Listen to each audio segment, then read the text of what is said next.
Este trabajo parte de una presunción que, si bien poco original, sigue siendo objeto de debate. La embriaguez, y en particular a la que se llegaba en convivencia con otros hombres en cantinas y otros despachos de bebidas, era relevante para definir la masculinidad. No solo las clases populares, sino una parte importante de los sectores medios codificaron la concurrencia a las cantinas como un ritual masculino.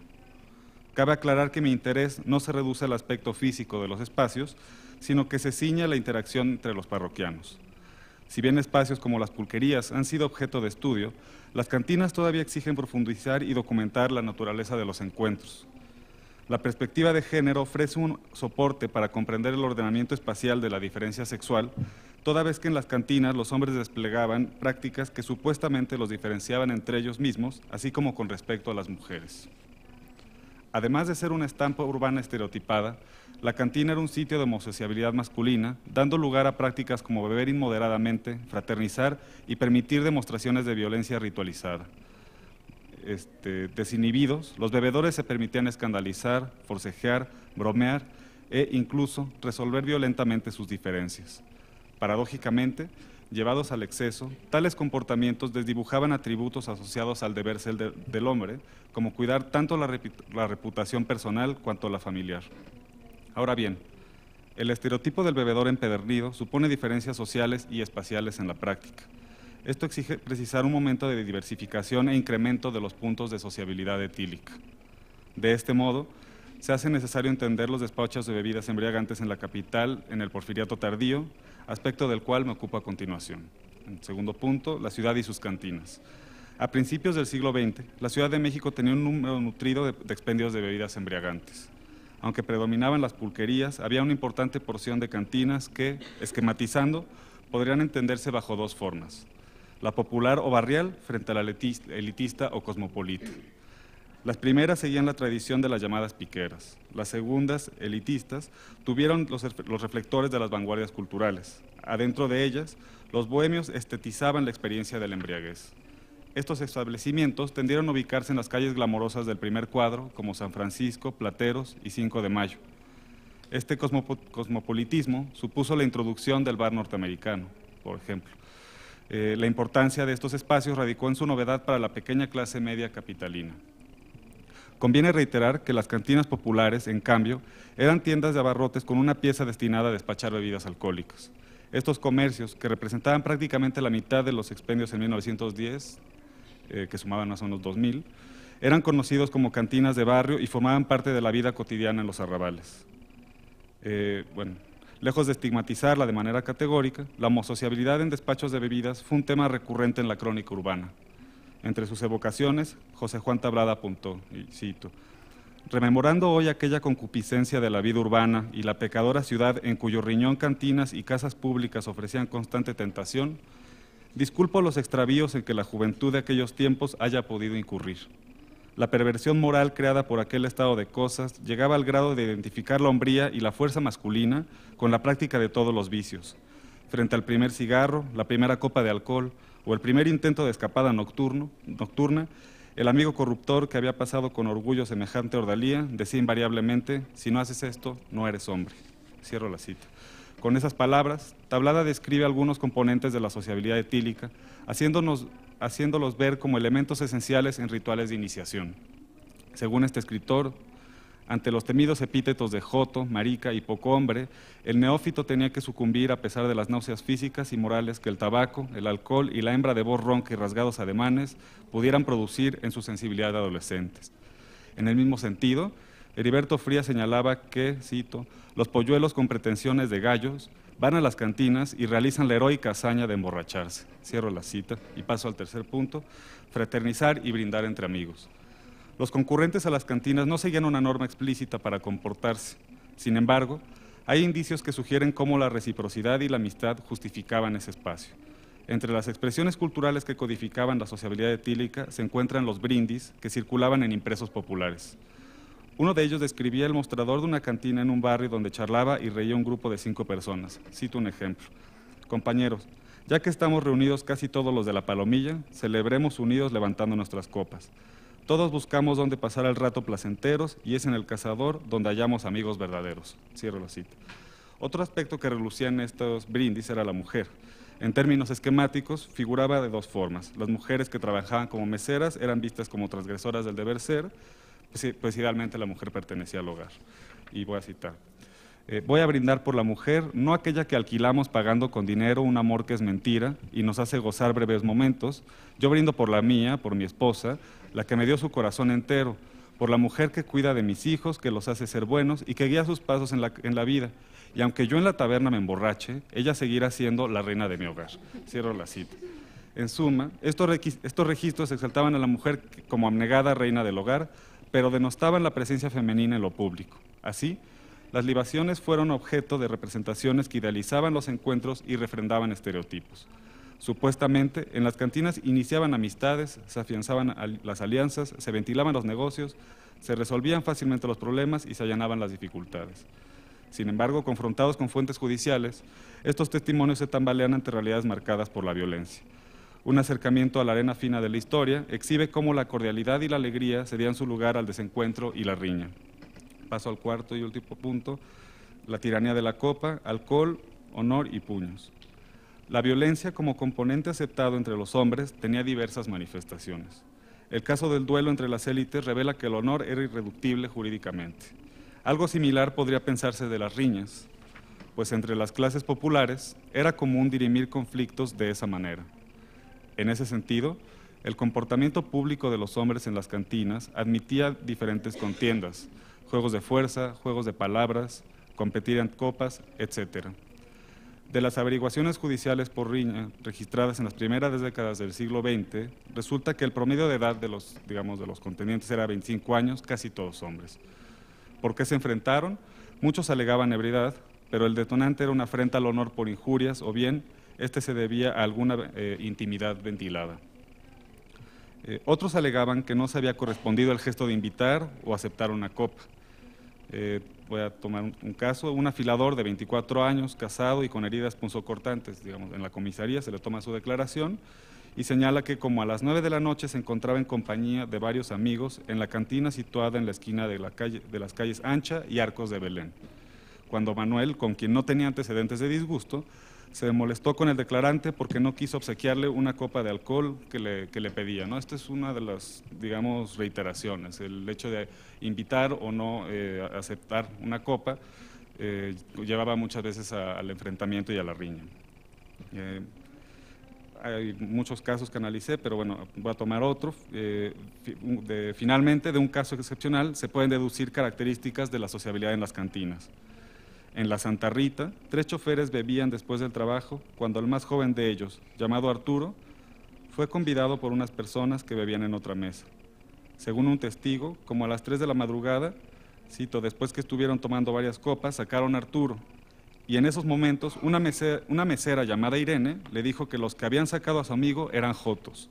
Entonces salió encontrando que los individuos antes citados estaban besando a su amigo.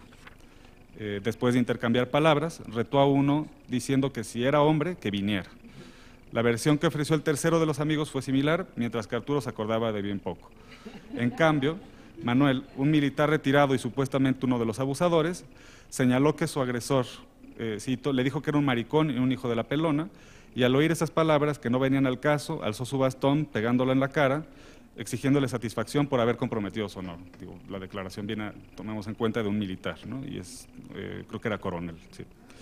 En suma, este expediente rebosa de alusiones a la hombría, a la supuesta falta o desviación de esta también, mientras que los actores encajaban tan solo parcialmente con el modelo de masculinidad hegemónica, esto es, heterosexual, viril y honorable, pues eran solteros entregados a la bebida sin una familia que proteger. Con todo, la de chofer era una actividad que desempeñaban en forma exclusiva los hombres, mientras que los militares eran, sobre todo en el retiro, figuras graves que intimidaban por su probable destreza en las armas. El episodio exhibe, por tanto, una faceta donde los estereotipos se desdibujan. Para concluir, más allá de la especificidad del caso, la cantina se consagraría como templo de virilidad y en ese papel ordenador de las culturas de género, es posible pensar que el parroquiano recordaba cómo, solo siguiendo ciertos códigos, se llegaba a ser un hombre de verdad. Gracias.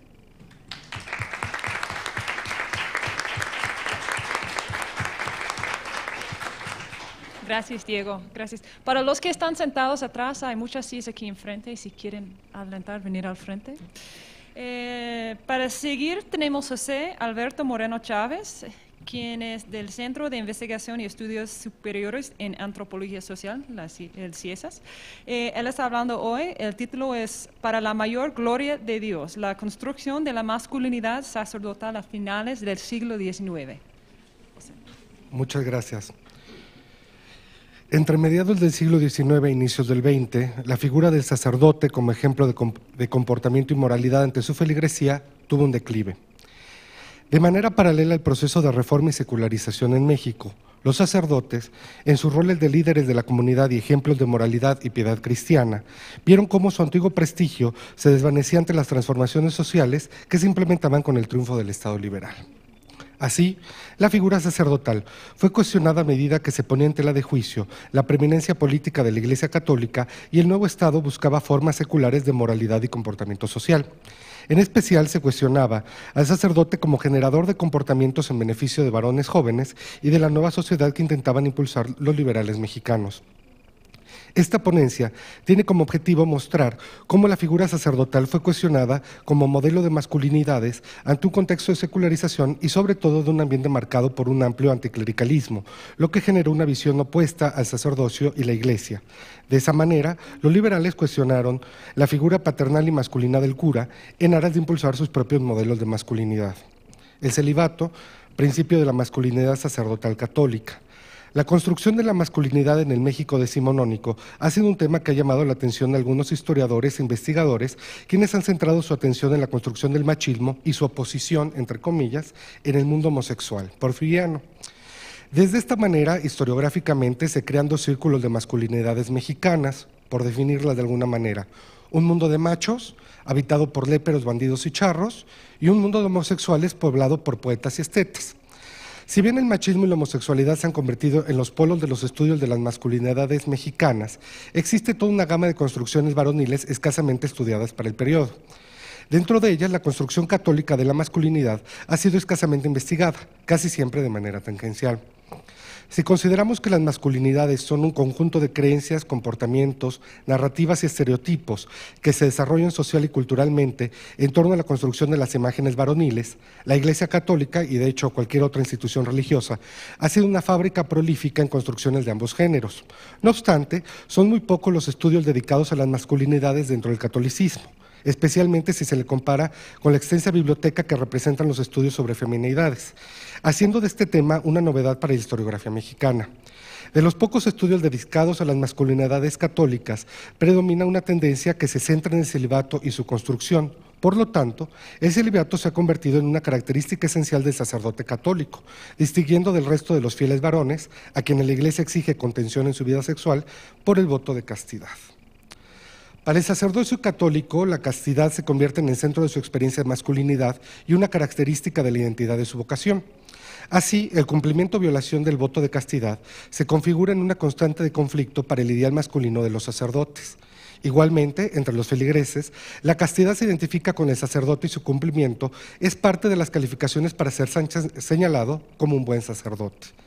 Aunados a la castidad, valores como la piedad, la caridad, la santidad y el sacrificio son exigidos al sacerdote como prueba de vocación religiosa y como condiciones de su masculinidad, siendo ejemplo para los varones laicos de su comunidad y para el resto de los sacerdotes. A diferencia de los modelos tradicionales de masculinidad, en donde han oscilado el estudio de las masculinidades mexicanas, la masculinidad sacerdotal es una experiencia sui generis, ya que comparte ciertos rasgos con el macho, como el sacrificio, la valentía para recibir el martirio, pero que idealmente no ejerce su sexualidad. Por otra parte, el ejercicio sexual por parte de los sacerdotes lo excluye del deber ser y con ello su comportamiento se torna social y políticamente crítico.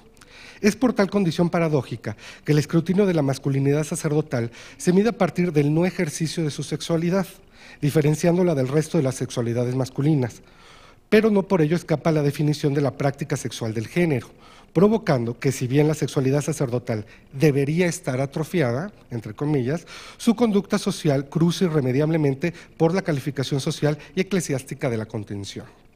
El celibato debate moralidad, homosexualidad y masculinidad católica en el siglo XIX. Probablemente uno de los mayores adversarios al celibato católico de la época haya sido el escritor y moralista inglés Charles Kingsley, quien señalaba que los hombres, quienes prefieren el celibato al matrimonio, en realidad tenían tendencias homosexuales. El alegato de Kingsley debe situarse dentro del contexto anticatólico durante la época victoriana, cuyo centro era cuestionar el patriotismo de los católicos ingleses y sus ligas con el Papa, figura que para los anglicanos era un monarca extranjero opositor a la civilización británica, en el mejor de los casos, cuando no era la encarnación del retraso y del absurdo en el peor de ellos. Así, la castidad de los laicos y el celibato de los curas eran amenazas directas a la constitución de la nación, ya que al oponerse a la vida conyugal, en el fondo anhelaban la eclosión familiar y el vigor industrial inglés. Cito: entregarse al celibato es una marca de ausencia de fuerza e inteligencia entre aquellos quienes tienen una especial resistencia de la vida hogareña inglesa y prefieren la devoción generosa de la vida de los santos. Cierro la cita. De esta manera, el celibato era un acto en contra de la naturaleza y para los victorianos era una señal de decadencia y antipatriotismo. Por ello, los lánguidos rostros de los santos y mártires eran confundidos con afeminamientos que a la larga destruirían a la civilización, ya que impedirían el matrimonio y con ello el nacimiento de hombres y mujeres sanos para el país.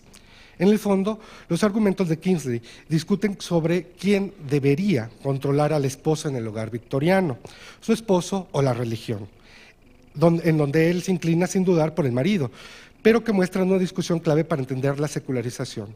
¿Quién debe controlar el hogar? ¿El pater familias o el confesor de la esposa? El liberalismo decimonónico pugnaba por separar los efectos de la religión de la vida pública, es decir, la toma de decisiones políticas y reducir sus rituales y creencias hacia la vida privada. Si bien, idealmente, la práctica de la religión competía al espacio privado, la situación de las familias era un asunto público. Por ello, la introducción de prácticas como la abstinencia era una materia de discusión y prohibición públicas. Para las familias burguesas del XIX, la autoridad del padre esposo era incuestionable. Ante tal situación no era posible aceptar una segunda autoridad, así fuera espiritual. Tal forma de seducción, como argumentaban los detractores del celibato, a través del ofrecimiento de dones espirituales y una vida celestial, destronaba el poder del pater familias al interior del hogar y estableció una autoridad por encima de la suya, desde la cual se creía se socavaba el poder del padre en una primera instancia y con la intención final de apropiarse del Estado. En México, con la implementación del régimen liberal a finales de los 1850, surgirían nuevas formas de sociabilidad y representación de género a lo largo de la segunda mitad del siglo XIX, ligadas a la construcción del Estado liberal y teniendo como trasfondo el anhelo por construir una nueva sociedad que se desligara de los valores tradicionales, muchos de ellos heredados de la época virreinal, y del tutelaje religioso de la vida pública. De esta manera, para los liberales mexicanos, fue prioridad sustituir algunos de los valores religiosos por comportamientos cívicos y con ello secularizar la vida pública. Así pretendían que la religión y sus expresiones se trasladaran al espacio de la vida privada, mientras que el escenario de lo público fuera un monopolio exclusivo del Estado y un espacio de exposición de valores patrióticos y comportamientos cívicos. Disculpen. El impulso de tales valores no escapó de las construcciones de género. Así, el patriotismo, profundamente ligado a la actividad castrense y una actitud espartana de la cotidianidad, fue ligado a comportamientos identificados como masculinos. Así, con la interiorización del patriotismo, por ejemplo, se buscaba que los varones, entregaran su vida a la patria como un acto de heroicidad y masculinidad. De la misma manera, otros valores ligados al género masculino intentaban anteponerse a los valores católicos tradicionales como la caridad y la abstinencia, buscando generar un nuevo tipo de masculinidad vinculado al régimen liberal y los tiempos modernos. En consecuencia, el sacerdote se convirtió en una figura controversial, a medio camino entre lo masculino y lo femenino, volviéndose en una paradoja que sintetizaría el diario El Jacobino como, cito, hombres de faldas largas e ideas reaccionarias. Cierro. Como habíamos señalado, el espíritu liberal también era profundamente anticlerical y las ideas de Kingsley eran comunes en los círculos liberales a través del Atlántico, situación de la cual México no era excepción.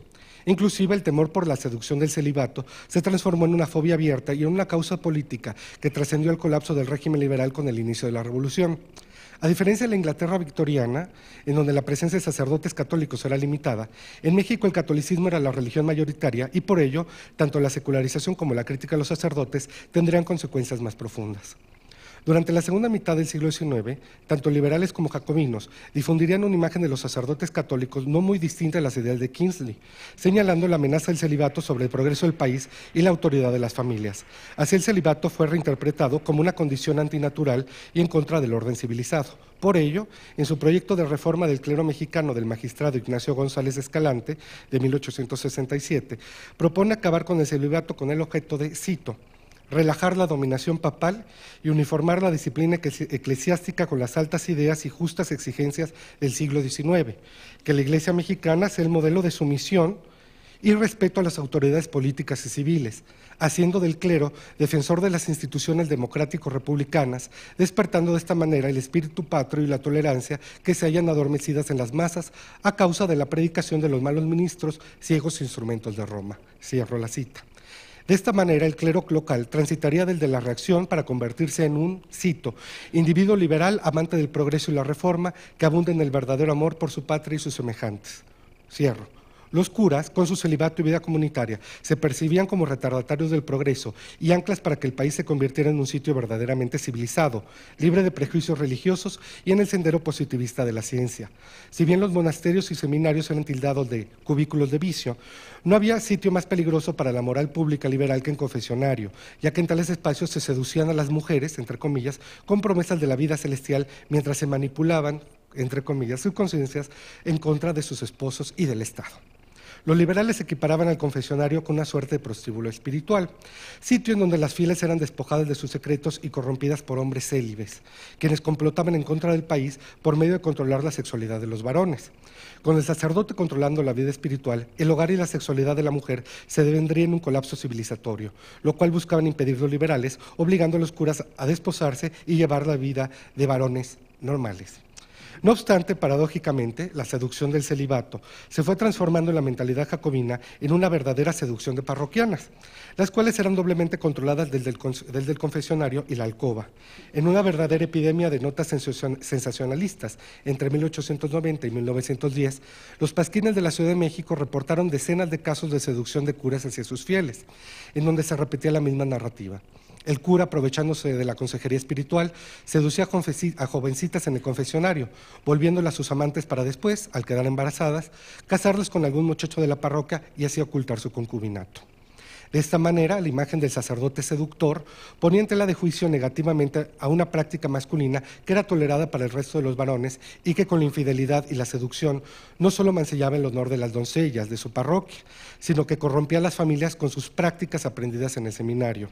De esta manera, la masculinidad sacerdotal, difundida por los liberales, era una imagen de perversión, seducción y ambigüedad.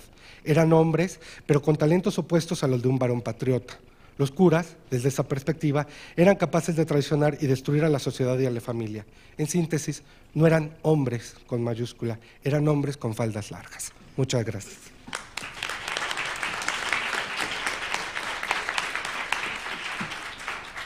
Gracias, José. Y no tengo que cuidar el tiempo porque ustedes están hablando muy en breve, pero gracias. Vamos a tener mucho tiempo para preguntas al fin.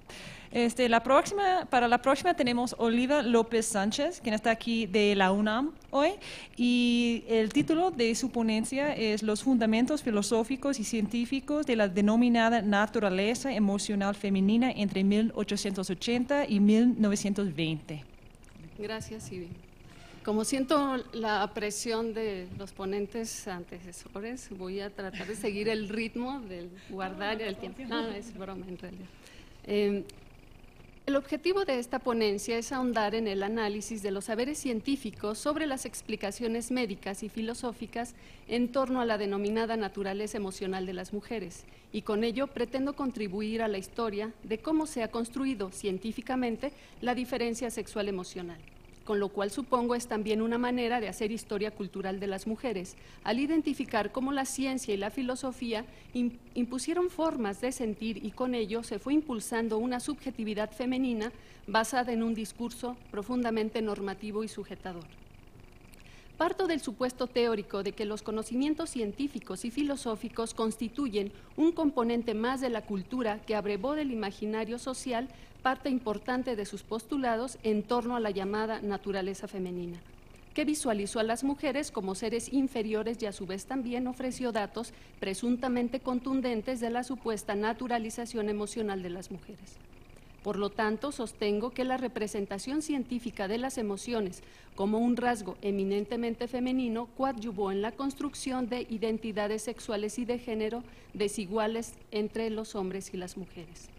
He analizado ciertos argumentos médicos y filosóficos esgrimidos por algunos de los especialistas extranjeros y mexicanos más prominentes del siglo XIX y principios del XX, los cuales estuvieron dirigidos a demostrar la supuesta inferioridad mental de las mujeres, lo que según dichos argumentos colocaban a la mujer como un ser predominantemente emocional. Un presupuesto fundamental de mi trabajo es que las representaciones de la supuesta inferioridad de las mujeres, basado en las explicaciones anatomofisiológicas, son creadas y recreadas por los discursos filosóficos y científicos sobre la base de los imaginarios religiosos, sociales y morales. De esta manera, el cuerpo femenino puede ser entendido como una construcción cultural resultado de la confluencia de distintos discursos, cuyo propósito ha sido ordenar la vida social teniendo como base la episteme biológica. La ausencia de cuestionamientos críticos que evidencien que la mujer, así como el hombre, son construcciones producidas por discursos y tecnologías sociales, termina por concebirlos únicamente en su dimensión biológica y naturaliza sus comportamientos e identidades extendiendo un discurso decimonónico. Mi marco teórico. Me sitúo en una línea de investigación interdisciplinaria que incluye la historia cultural de las mujeres, la antropología e historia de las emociones y la perspectiva de género, para dar cuenta de cómo los saberes institucionales sobre el cuerpo y la vida construyeron realidades que se encarnaron en los cuerpos sexuados. La dimensión de lo emocional como construcción social permite dar cuenta de los múltiples elementos involucrados en la experiencia, asunto que nos acerca desde otro lugar al tema de las subjetividades femeninas y la construcción de las identidades genéricas. Las emociones son parte de la estructura natural de los seres humanos, por ello se las ve como involuntarias y universales.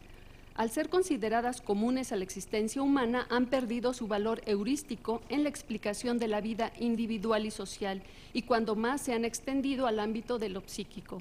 En cambio, desde una perspectiva sociocultural, las emociones forman parte de la existencia humana, porque son dadoras de sentido y orientan la existencia. Se encarnan, se viven, se experimentan, se expresan y se transmiten, pero también se regulan, se sancionan, se asignan y se imponen. Las emociones, su vivencia, sus expresiones y la manera de nombrarlas pasan por el tamiz de la cultura, lo cual nos permite rebasar la visión organicista y reconocerlas como productos socioculturales e históricos. Entenderlas como procesos socialmente construidas, culturalmente significadas e históricamente situadas permite ampliar las explicaciones en torno a los aspectos implicados en la vida emocional de los sujetos en distintos contextos y en los niveles micro y macrosociales. Las emociones manifestadas por los sujetos sociales son condicionadas culturalmente y son promovidas y expresadas en función de una serie de parámetros definidos desde diferentes espacios sociales, el de los científicos, el de los juristas, el de los espacios religiosos, el de ciertos espacios gremiales, así como también el que atañe a la difusión y comercialización de la imagen de la sociedad y de un estilo emocional. Cada una de estas esferas ha expresado y promovido una cultura de las emociones a través de lo que estamos denominando dispositivos emocionales, y que lo entiendo como el conjunto de estrategias discursivas e institucionales que en cada época histórica contribuyeron y contribuyen a generar un determinado capital emocional en relación a los sexos, las clases sociales, la edad y la profesión. Los dispositivos emocionales se instituyen a través de los discursos científicos que terminan por naturalizar, esencializar y universalizar ciertas emociones, desvalorizando otros. En el siglo XIX, las pasiones dejaron de ser territorio del alma y pasaron a formar parte de la psicofisiología, campo epistémico que las consideró como componentes biológicos y cognitivos, inherentes e inmutables a la naturaleza humana. Las emociones, otrora pasiones, se han asociado con la irracionalidad, la subjetividad, lo caótico, por lo tanto, se representaron como peligrosas para la razón. Dichas características también se han asociado con la denominada naturaleza femenina. De esta manera llegamos a una imagen reduccionista de la mujer más cercana a la emoción y el hombre a la razón. El análisis del trabajo que vengo haciendo está conformado por textos filosóficos, científicos y médicos extranjeros y mexicanos que circularon en el ámbito médico y filosófico de contexto capitalino. Sin embargo, en esta ocasión les daré solo daré lectura a algunos discursos porque no me daría tiempo de todo. Los discursos filosóficos y científicos sobre la inferioridad femenina. Existen diversos postulados filosóficos sobre la diferencia en el comportamiento y la moral entre hombres y mujeres. En principio y de manera breve me referiré primero a los del pensador de la Ilustración, Jacob Rousseau, quien en el siglo XVIII pronunció las siguientes ideas. La mujer era igual al hombre, menos en lo que se refiere al sexo. Según Rousseau, no eran posibles las comparaciones entre hombre y mujer, pero si había de indicarlas, entonces su referencia era la anatomía, diferencia que se encontraba en el sexo. Cito, todo cuanto es común en ambos pertenece a la especie, y cuanto es diferente es peculiar al sexo. Fin de la cita. Rousseau señaló que las diferencias anatómicas tenían un influjo en lo moral. Los postulados esgrimidos por Rousseau en torno a la naturaleza femenina establecieron como natural su condición de sujeción frente al hombre, porque sus funciones se limitaban a agradarlo y acompañarlo como madres, esposas y a cuidar de su prole.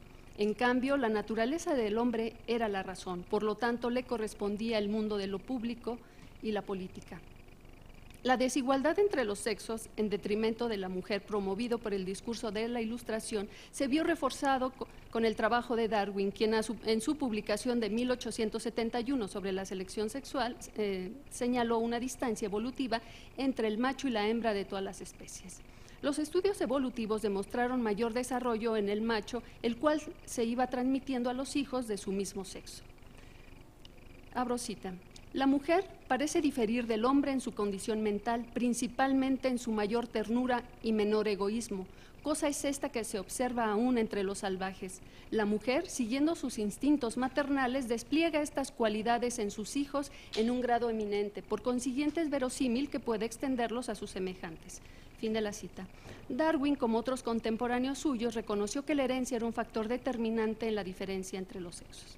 La ternura de la mujer propuesta por Rousseau coincide con la ternura de la hembra propuesta por Darwin. Para Rousseau, los cuidados de la mujer hacia su prole formaban parte importante de su función social, mientras que para Darwin esa entrega incondicional de cuidados y ternura era considerado un rasgo natural propia de las hembras y de las razas poco evolucionadas.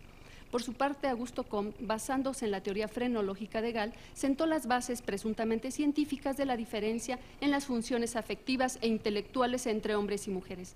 La frenología había asegurado que el alma se manifestaba objetivamente a través del cerebro y tomaba formas distintas dependiendo de sus características, lo que a su vez impactaba la forma del cráneo, por lo que en definitiva la forma de este era la forma y expresión del alma. La frenología es una prototeoría organicista en la cual cada parte de la corteza cerebral tenía a su cargo una función particular, ya fuera la de los afectos, la inteligencia, la moral y las habilidades. Pasemos ahora a hablar del positivismo de Horacio Barreda y sus postulados en torno a la diferencia en los sexos. En México, como en el resto de América Latina, la influencia de los pensadores europeos que he citado fue determinante en la producción de la ciencia y la filosofía nacional. A principios del siglo XX en México, como en Europa, las discusiones sobre la diferencia emocional de las mujeres y hombres se convirtió en moneda corriente como estrategia para disuadir la participación social de la mujer en el ámbito público, ya fuese para cuestionar sus pretensiones de hacer una carrera profesional, de escribir en la prensa asuntos considerados ajenos a las mujeres, o bien participar en la política. Como ejemplo de estas discusiones, quiero presentar algunas de las reflexiones de Horacio Barreda, hijo del ilustre positivista mexicano Gabino Barreda, quien recurriera a los postulados filosóficos del positivismo y de la biología para demostrar la imposibilidad de la participación del género femenino en tareas consideradas propias de los hombres. Barreda se apoyó en los postulados de Rousseau, de Comte y de Darwin en torno a la diferencia biológica e intelectual entre los sexos para justificar la función social de la mujer anclada en los designios de su naturaleza, los cuales marcaban los derroteros del progreso doméstico, los cuales ni la educación racional podrían variar. Basándose en la teoría darwiniana en torno a las emociones, Horacio Barreda reconoció dos inclinaciones naturales afectivas, las egoístas o personales y las altruistas o sociales. Las primeras ejercían menor influjo en la mujer, en tanto que las segundas se manifestaban con mayor fuerza en ella. Los postulados referentes a la organización cerebral llevaron a Barreda a afirmar que la mujer era un ser moral y no intelectual. La muestra de lo anterior era el denominado instinto materno. Los sentimientos altruistas asociados a la naturaleza femenina constituyeron la evidencia inexorable de su función materna, mientras que la representación científica del egoísmo natural entre los varones los colocaba con mejor disposición a la faena de la vida material. Por lo que la naturalización de las emociones como rasgo femenino se constituye en un núcleo duro del control y sometimiento hacia las mujeres. La inferioridad mental de la mujer. En 1900, el psiquiatra alemán Moebius escribió el libro La inferioridad mental de la mujer, cuyo cometido final era demostrar la inviabilidad del movimiento feminista en la Europa de finales del siglo XIX. Para Moebius era indudable la inferioridad mental de las mujeres, porque la vida mental, según él, tenía sus bases en la fisiología del cerebro, el cual, según teorías médicas como las de Gall, que ya he mencionado, y los postulados evolucionistas del siglo XIX, habían demostrado que era inferior al masculino. Moebius se apoyó en los postulados de Lombroso, quien intentó demostrar la inferioridad sensitiva de las mujeres, particularmente las sensaciones del dolor, las cuales suponía eran menores en ella.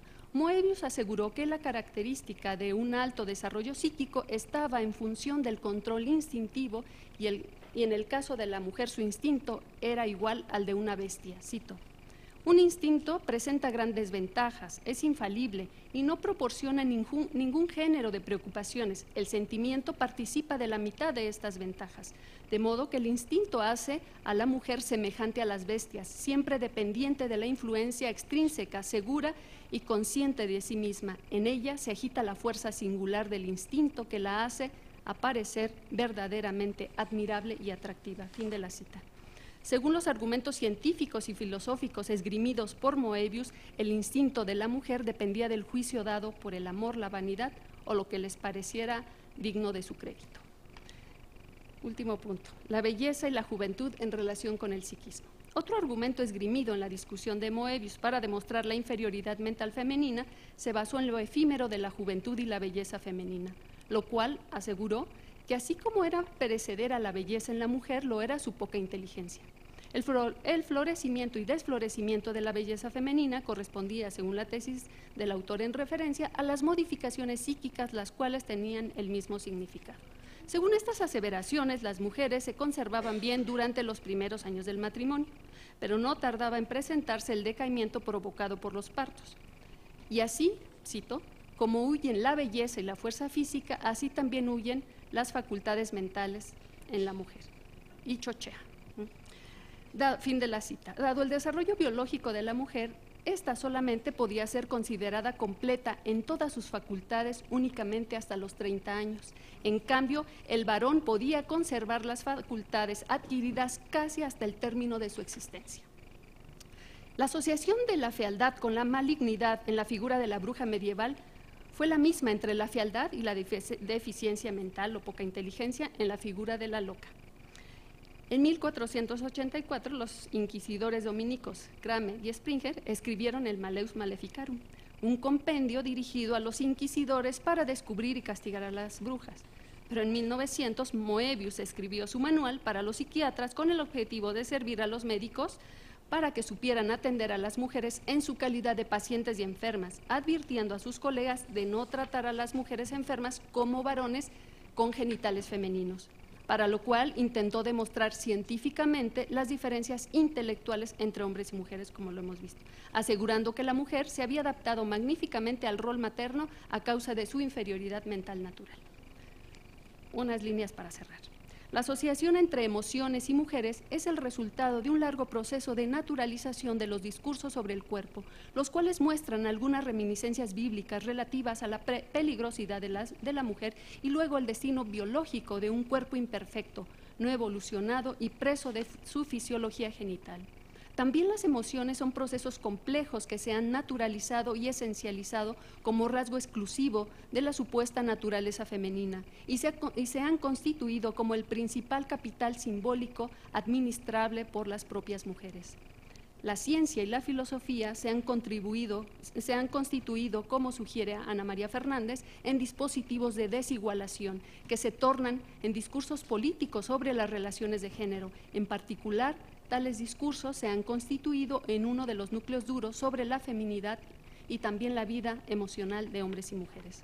Estoy segura de que un análisis de los discursos científicos que han intentado naturalizar las diferencias reales e imaginarias entre los sexos en clave de emociones constituye una estrategia metodológica de análisis para ahondar no solo en la historia del género, sobre todo en la de las subjetividades de los géneros. Gracias.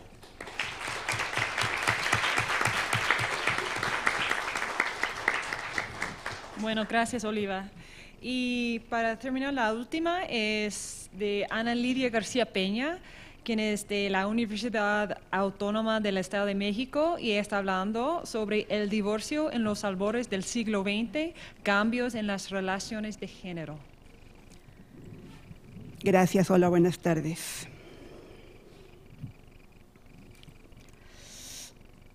Entre 1900 y 1920, la clase media capitalina de la Ciudad de México comenzó a vivir relevantes cambios en la forma en la que se iban a relacionar las mujeres y los hombres. En este contexto, digamos, yo ubico dos elementos fundamentales, que es, por un lado, la acelerada modernización económica del porfiriato y el segundo contexto, la conflagración revolucionaria, que llegó a renovar ideas y búsquedas de nuevas identidades. Estos dos contextos provocan importantes cambios en la forma en la cual la pareja se relaciona básicamente a través del divorcio, que es lo que voy a ver en esta ponencia. De alguna manera, el modelo de individuación va tendiendo hacia un mayor fortalecimiento de los derechos del individuo en detrimento también de la propia familia, ¿no? Mi primera propuesta: el divorcio deja de ser marginal a principios del siglo XX. Es interesante porque, digamos, hasta ahora ha predominado una idea de que el divorcio ha sido una práctica muy marginal hasta la segunda mitad del siglo XX, ¿no? Lo que yo les quiero mostrar es, vean, por ejemplo, este cuadro, donde vemos durante el siglo XVIII y XIX, en la Ciudad de México, efectivamente, el divorcio fue bastante marginal. En promedio eran 300 los juicios que se promovían en la Ciudad de México. Sin embargo, en tan solo los primeros 20 años del siglo XX, entre 1900 y 1920, se van a promover 1.422 juicios de divorcio. Esto nos significa un incremento casi del 400%, lo cual es muy relevante. Si lo ponemos en números, la tasa de divorcios que tendríamos en 1920 es de 4 por cada 100 matrimonios. La tasa que tuvo la Ciudad de México el año pasado fue de 14 por cada 100 matrimonios. Es decir, una tercera parte era de lo que pasa ahora era como pasaba a principios del siglo XX. Entonces, esto nos demuestra que hay una sociedad mucho más compleja de lo que tradicionalmente hemos considerado como supuestamente conservadora y opuesta al divorcio. También esto va a desmentir la idea generalizada de que el divorcio fue marginal hasta los años 40. Incluso el INEGI, en sus registros estadísticos, no lo va a incluir hasta 1930. Pareciera que antes no había divorcio y de repente, ¡prum!, va a surgir instantáneamente, ¿no? Y bueno, muchos demógrafos siguen manejando la idea de que el divorcio va a cobrar importancia hasta la segunda mitad del siglo XX. Entonces, bueno, falta escribir una historia que explique por qué este incremento tan inusitado del divorcio en la Ciudad de México. Y la primera pregunta que me surge es, ¿por qué crece tanto el divorcio a principios del siglo XX? ¿Sí? Y lo que voy a hacer es intentar responder esta pregunta con dos respuestas. Una fue la llegada masiva de extranjeros a la Ciudad de México, que van a marcar muchas pautas culturales importantes, y la segunda es la creciente participación de mujeres casadas y de clase media que quieren participar activamente en actividades económicas. ¿Sí? Y entonces, en el momento en que doy la respuesta a estas preguntas, pues me surgen más preguntas, obviamente, ¿no? Una pregunta con la que siempre he estado yo debatiendo es, si al incrementarse el divorcio va a crecer como una manera de aumentar la libertad individual de las personas. Y la segunda pregunta, que para mí es muy importante y básica, es si mujeres y hombres necesitan de igual manera el divorcio, que también lo voy a responder más adelante en la ponencia. Ok, entonces voy a mi segunda propuesta. La importancia de los extranjeros en la difusión del divorcio en la Ciudad de México. La modernización económica que trajo el porfiriato se centró en gran medida en la inversión de capital extranjero, tanto norteamericano como europeo. Sin embargo, junto con el capital, también llegaron muchos extranjeros que empezaron a escoger a la Ciudad de México como un lugar para irse a vivir y a residir, ¿sí? Entonces, esta llegada masiva de extranjeros va a significar la difusión de nuevas prácticas culturales entre los sectores medios de la ciudad.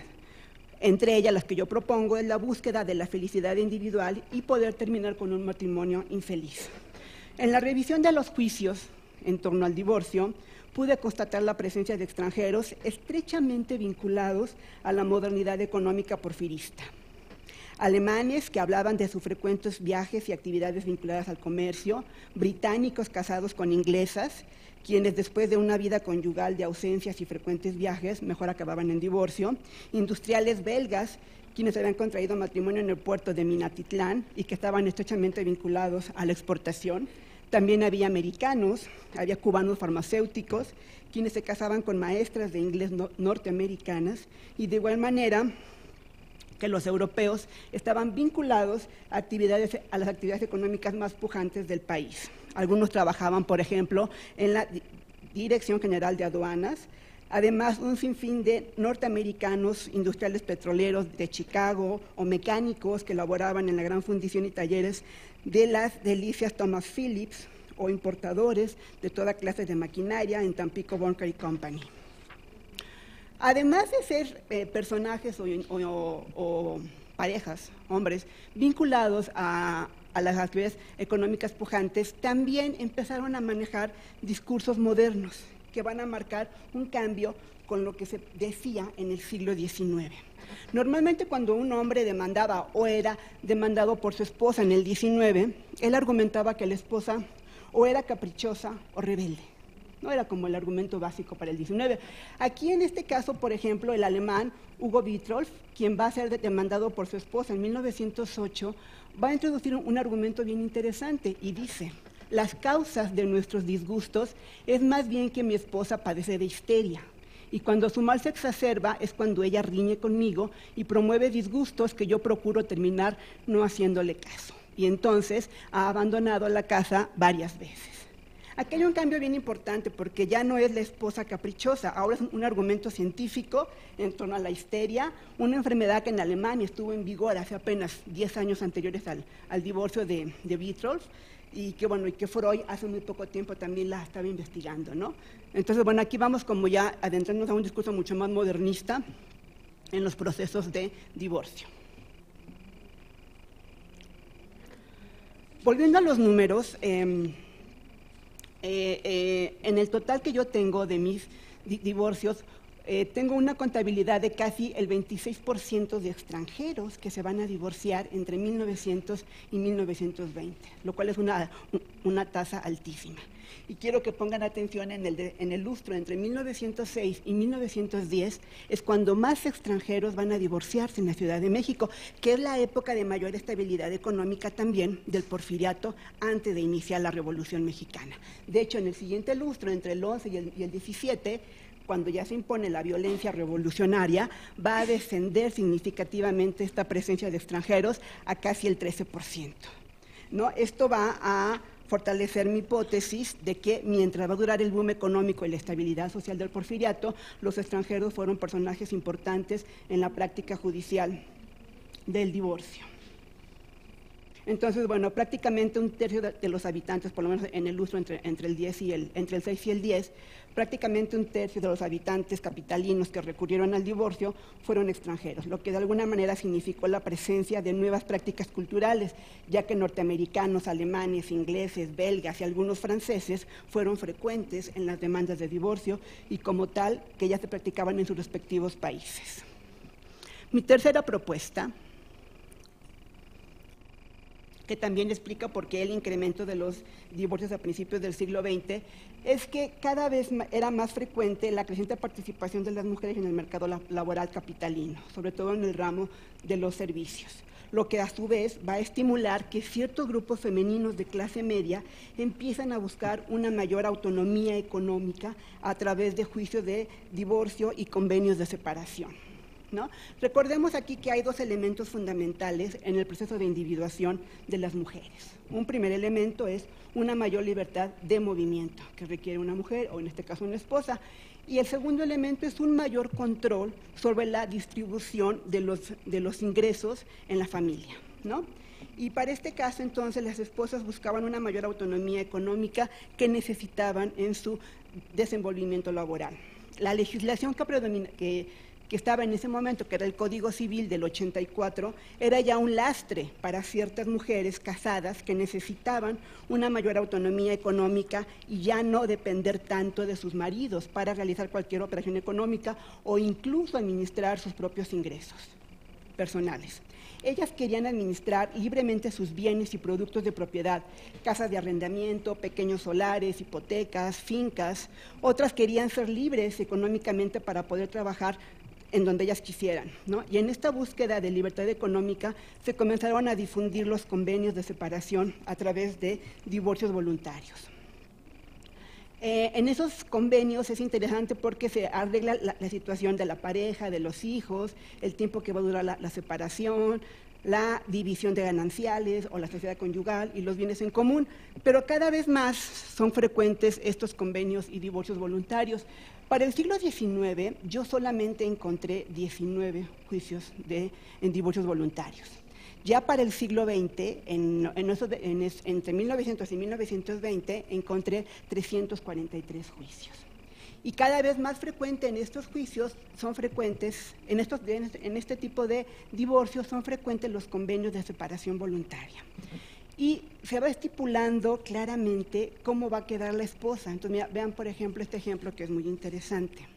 En 1910, la señora Enriqueta N. de Díaz queda autorizada. Esto viene estipulado tal cual en el convenio. La señora Enriqueta N. de Díaz queda autorizada por su esposo para litigar, contratar y dedicarse a los asuntos que más le convenga.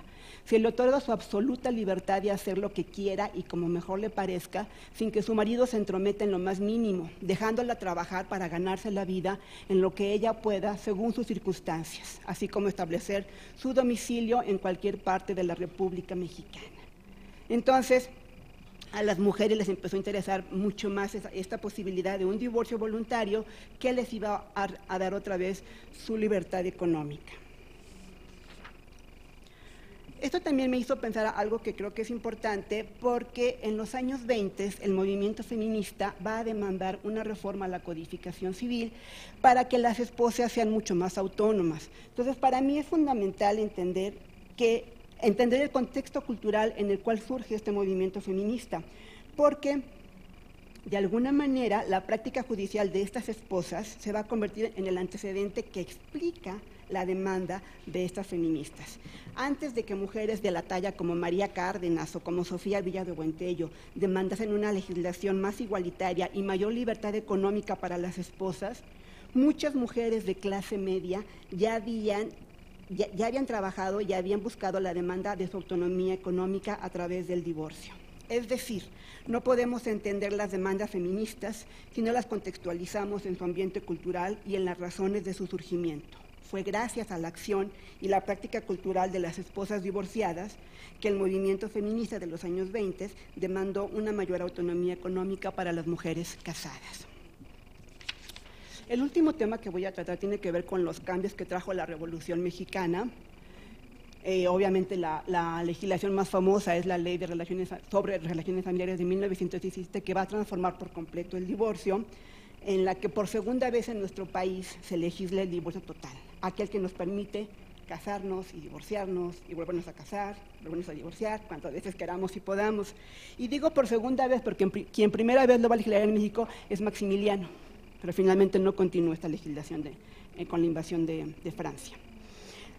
Siempre ha habido una pregunta en torno a la legislación carrancista del divorcio en el 17, ¿no? Y la pregunta ha sido esta: ¿por qué Carranza y su equipo de juristas legislaron el divorcio total durante la fase más combativa de la Revolución y cuando su supuesta escasa importancia social no era equiparable a las cuestiones del reparto agrario, el municipio libre y la normatividad del trabajo? Muchos años en mi vida me he hecho esta pregunta y bueno, ahora es la primera vez que puedo ofrecer públicamente una respuesta más o menos coherente a ella.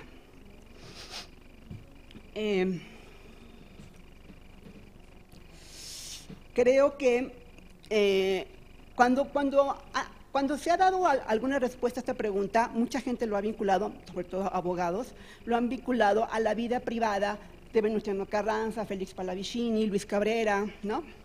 Y no niego que sí tenga que ver algo, sobre todo con Pallavicini, al que estoy investigando actualmente. Él se va a divorciar a los 3 meses que se legisla esta ley del divorcio. No tengo ningún problema con eso, pero no lo circunscribo específicamente a la vida privada de estos hombres. Ahora puedo comentar que Carranza y su equipo fueron sensibles a una nueva práctica cultural que estaba pasando en ese momento en la Ciudad de México, ¿no? O sea, el divorcio estaba creciendo como una práctica cultural, se difundía en el ambiente también cultural de la clase media, y este grupo carrancista constitucionalista va a retomar estas ideas, ¿no? Entonces, de alguna manera se estaba convirtiendo en un mecanismo de individuación para muchos extranjeros y ciertas esposas de clase media. Entonces era una preocupación cultural que estaba en el ambiente y que el grupo carrancista va a retomar. Así que, después de casi 60 años, concluye el proceso de laicización e individuación del divorcio, iniciado por Juárez en 1859. De alguna manera, Carranza pudo realizar el sueño que tuvo Juárez siempre: legislar el divorcio vincular en búsqueda de libertad total en todo y con todo, como lo planteaba Juárez. Mi cuarta y última propuesta tiene que ver con que en esta legislación carrancista del divorcio, lo que se va a fortalecer aquí va a ser el proceso de individuación de los hombres, ¿no? Los hombres comienzan a ser protagónicos en los juicios de divorcio. Es lo que yo voy a llamar la rebelión de los hombres en el hogar. El grupo constitucionalista justificó ideológicamente su reforma como un gran acto de modernidad y justicia social. Decían que el divorcio total permitiría minorar las discordias familiares y otorgaría libertad tanto a hombres como a mujeres para que pudieran volverse a casar. Incluso emanciparía a las mujeres de ser esclavas del hogar. En los debates periodísticos y parlamentarios siempre giró el discurso en torno a que iba a beneficiar principalmente a las mujeres, ¿no? Era así como un argumento constante. Sin embargo, en mi cuarta propuesta yo lo que digo es que no fue así, que más bien fue la rebelión de los hombres en el hogar. ¿Por qué? Porque los hombres comenzaban a ser tan protagónicos como las mujeres cuando iban a demandar un divorcio. Con esta reforma que rompía para siempre el matrimonio, los hombres encontraron un estímulo importante para recuperar su libertad civil y convertirse en activos promotores también del divorcio. Es decir, en el proceso de individuación estaban mucho más preparados ellos para recuperar su libertad civil. Fueron ellos quienes querían volverse a casar lo antes posible después de un fracasado matrimonio y de obtener una sentencia total de divorcio. Al mismo tiempo que los hombres se vuelven activos en el proceso, obviamente va a haber un retroceso histórico de las mujeres. Durante 200 años, hasta 1913, como vemos en el cuadro, las mujeres significaron prácticamente el 60% o más en demandas de divorcio. Era un recurso básicamente femenino. Ellas habían aprendido a usar el divorcio para alejarse de maridos violentos, para reclamar una pensión alimenticia y ahora algo nuevo, para buscar su libertad económica. Como el matrimonio era indisoluble, ellas no querían su libertad sino un mecanismo de protección en los siglos XVIII y XIX o un mecanismo de mayor libertad económica en el siglo XX. Pero vean que a partir de 1914, que inicia la legislación carrancista, va a disminuir significativamente a las mujeres como las principales actoras del divorcio. Se va a dividir en tres: por un lado, la demanda de mujeres, las demandas de hombres o divorcios voluntarios. Rápidamente, hay 2 años donde hay más hombres que van a demandar el divorcio que mujeres, es 1916 y 1919. En estos 2 años hubo 33 mujeres demandantes por 45 varones para el primero y en el segundo 38 por 52 maridos. Al revisar los discursos de esos años, encontré algo interesante. Los hombres siguen manejando un acto típico de responsabilidad machista donde no asumen que se quieren casar otra vez, sino le echan la culpa a las esposas como las causantes del divorcio. O una de dos, o ellas han abandonado el lugar conyugal o son viciosas, adúlteras y se embriagan constantemente. Ellos, aunque están más preparados para buscar un nuevo matrimonio, en el discurso público todavía no lo asumen como tal. Para concluir,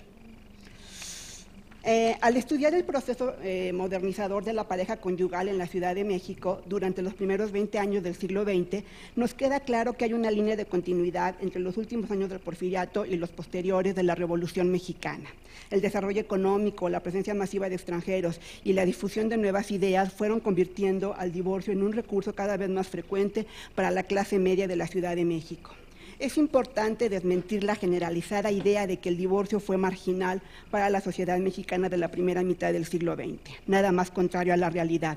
La compleja Ciudad de México y sus habitantes fueron mucho más cercanos al divorcio de la que hasta ahora habíamos pensado. En la búsqueda de una mayor libertad y el desarrollo individualista, el divorcio jugó un papel muy importante.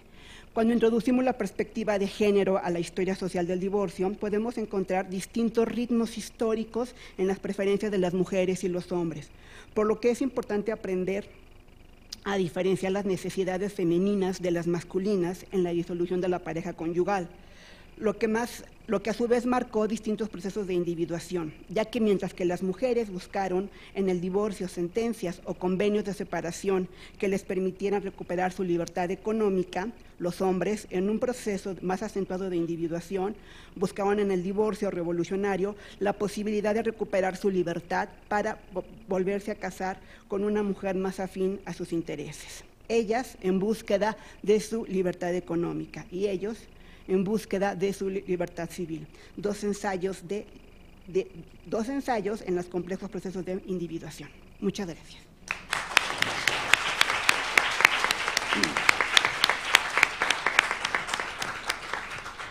Pues gracias a los 4 ponentes, fue un placer de leer todas las investigaciones y aprendí muchísimo en el proceso de leerlas. Estas 4 investigaciones están llenando un hueco relativo en la literatura sobre la construcción social de la masculinidad que, en comparación con la feminidad, ha sido poco investigada. Esta falta de investigación sobre masculinidades ha implicado o ha apoyado la idea de que la masculinidad es algo estable, algo lo normal, mientras la feminidad es algo maleable, sujeto a influencias ajenas a la mujer, la otra. El corolario es que históricamente el comportamiento de las mujeres ha estado más disciplinado, controlado, porque sus identidades son vistas como menos confiables. Para hombres, la línea entre el comportamiento aceptable y no aceptable aparece más móvil, porque en su esencialidad son entendidos como más estables.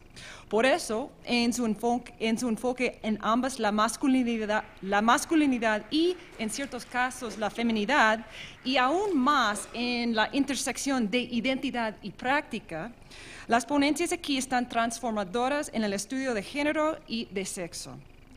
También son innovadoras por el uso de género para avanzar las interpretaciones del conflicto entre el individualismo y el corporativismo, muy difícil para mí, a finales del siglo XIX y principios del siglo XX, de lo que voy a hablar más en unos minutos. Diego Pulido Esteva, en su estudio original sobre la cultura de las cantinas, sitúa la práctica de masculinidad en cantinas en la intersección de la teoría sobre homosociabilidad y de la construcción de ideales masculinos en su contexto histórico al principio del siglo XX.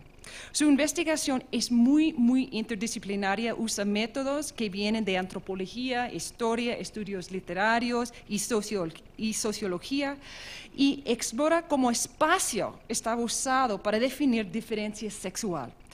En eso provienen nuevas perspectivas sobre las prácticas e ideas sobre el género durante este periodo de gran cambio demográfico, económico y cultural en el país. Como dice él, aunque hay muchos estudios sobre pulquerías, el mundo de las cantinas es casi ausente de las investigaciones del fin del porfiriato, aunque fue durante esos años que bajó muy rápidamente el número de pulquerías y subió la cantidad de cantinas.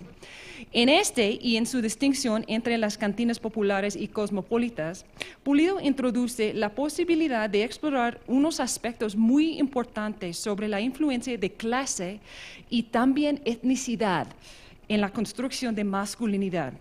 Y es alrededor de esto que tengo algunas preguntas para él. ¿Cómo podemos usar el concepto de la homosociabilidad para entender el declive en pulquerías que ocurrió simultáneamente con el crecimiento en cantinas? Entonces, la relación de los dos. ¿Y cómo veían los élites estos dos tipos de sitios? ¿Y cuál era el rol de la regulación estatal de los sitios de embriaguez en la construcción de la masculinidad?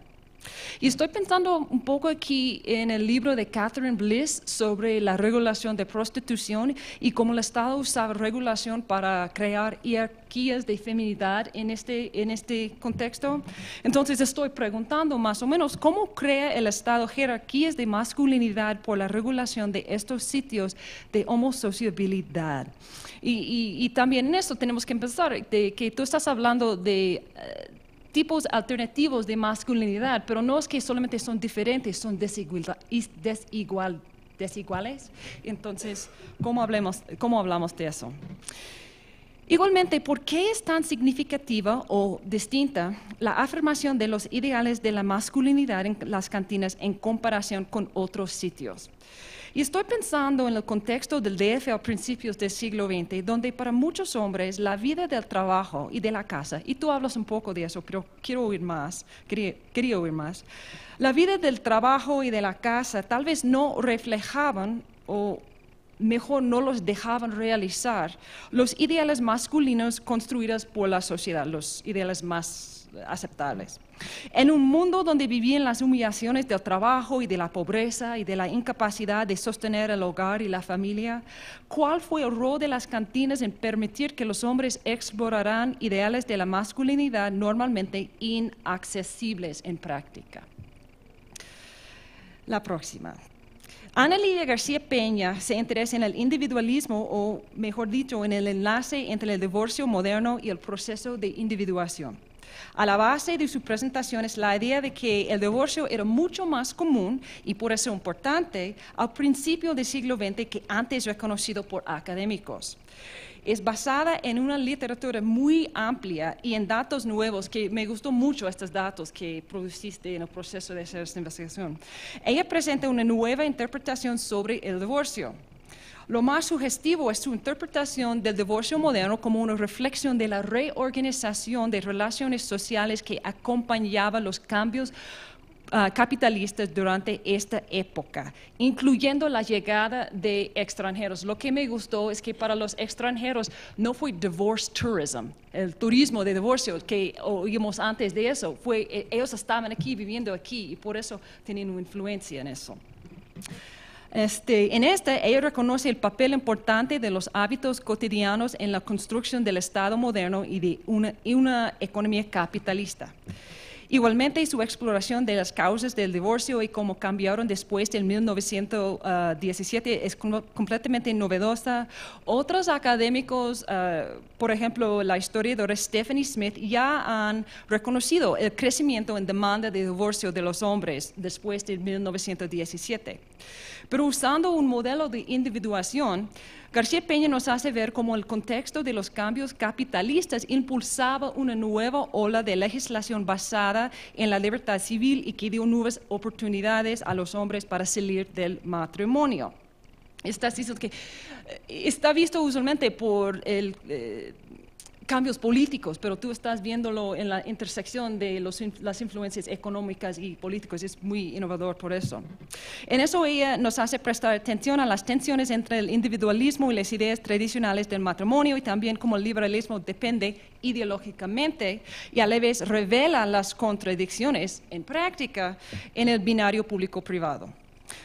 Una pregunta que tengo es, aunque la legislación del 17 les dio derechos más o menos iguales a mujeres y hombres para divorciarse y recasarse, ¿por qué las mujeres no buscaban? Estás explicando por qué los hombres lo buscaban más, pero ¿por qué no las mujeres no buscaban el divorcio para realizar la libertad civil, sino solamente la autonomía económica? Y creo que la respuesta es un poco obvia, creo que se basa en las continuidades que concluiste sobre las continuidades en condiciones económicas e ideológicas para mujeres después de la revolución, y la posibilidad de que no habían tantas opciones para mujeres para recasarse o juntarse con otras organizaciones civiles protectivas, por ejemplo, sindicatos, que fue opción para más hombres. Pero yo quería saber más de eso, más de tu perspectiva de eso cuando estaba leyendo tu ponencia.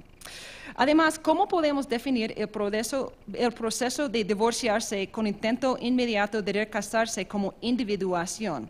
Y en eso digo, tú defines individuación en la primera página como realización social. Pero ¿qué significaba realización social en 1917? ¿Fue una frase en este tiempo y qué significaba para la gente en este contexto?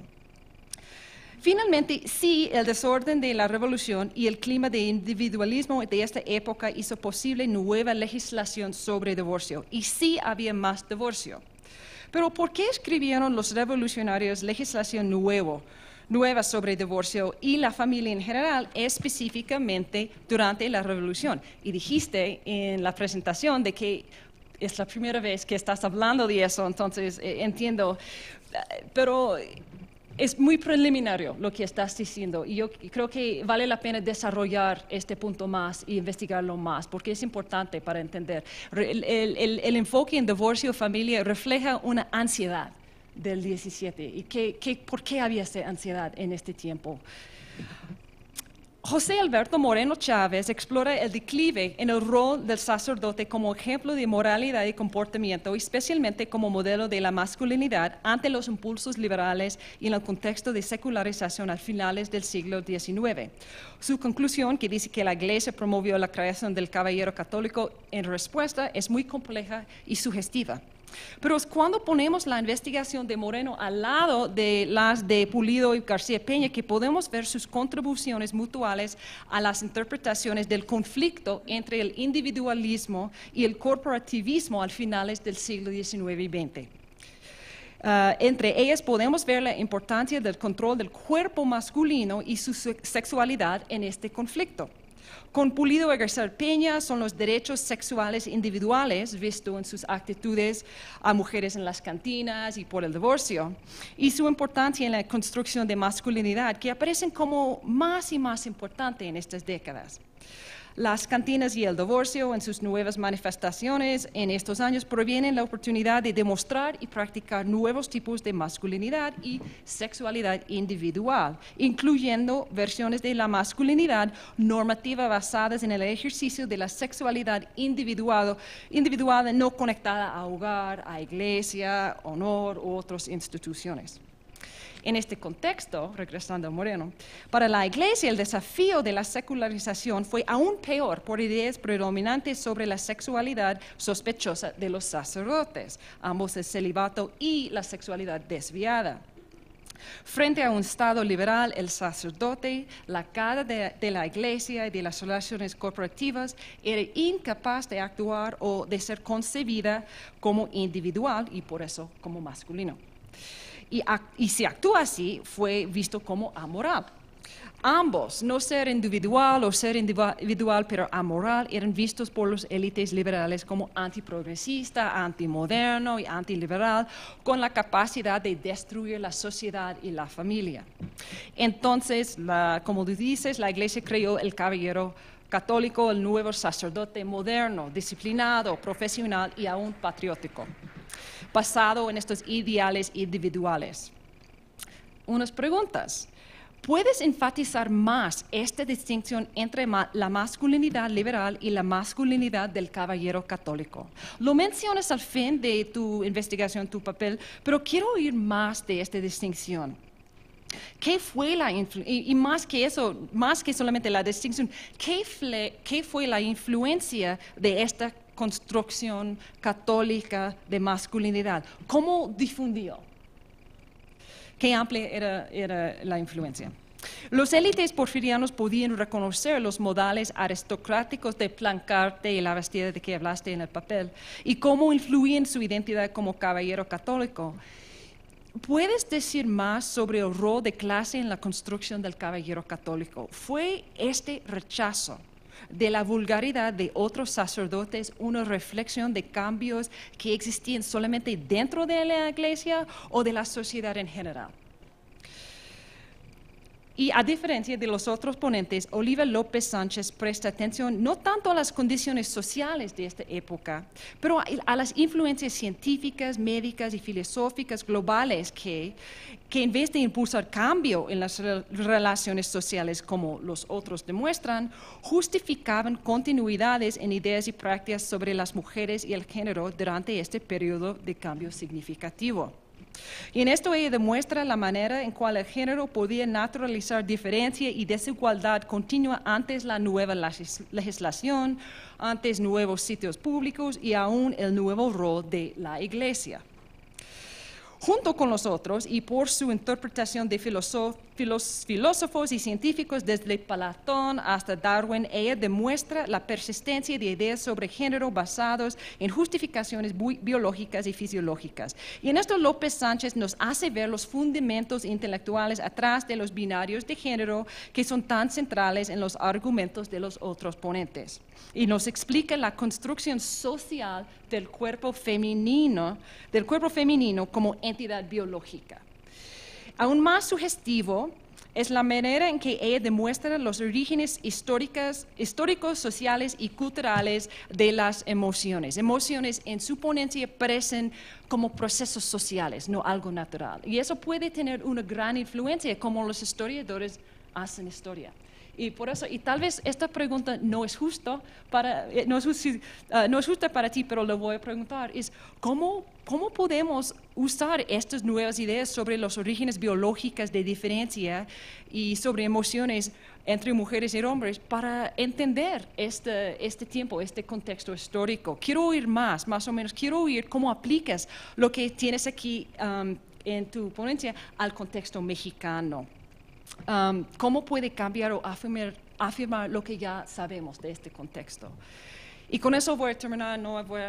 Quiero abrirlo a la audiencia para que ustedes puedan darles unas preguntas. Y tal vez ellos nos dan preguntas y al fin ustedes pueden. ¿Hay preguntas? Primero quiero felicitarlos por un excelente panel que cantaron todas las ponencias. Las encontré muy persuasivas. Quiero nada más decir algo sobre el contexto histórico, que yo, como no leí las ponencias largas, a lo mejor está allá adentro, pero no lo oí. Y empezando con José Alberto, el contexto muy importante aquí es la lucha entre los conservadores y los liberales, porque los liberales crearon una propaganda en que feminizan a la religión y no sé cómo se llama en español, hicieron más masculina lo público, lo político, pero era una propaganda, y dentro de eso pues el sacerdote también se tiene que hacer más femenino, pero es parte de un proceso más grande, yo creo, y no hay que creerlos, es una propaganda, obviamente. Y dentro de eso hay, por ejemplo, también la idea de que la religión es más femenina, que las mujeres son más religiosas, que yo no creo que sea verdad, es pura propaganda.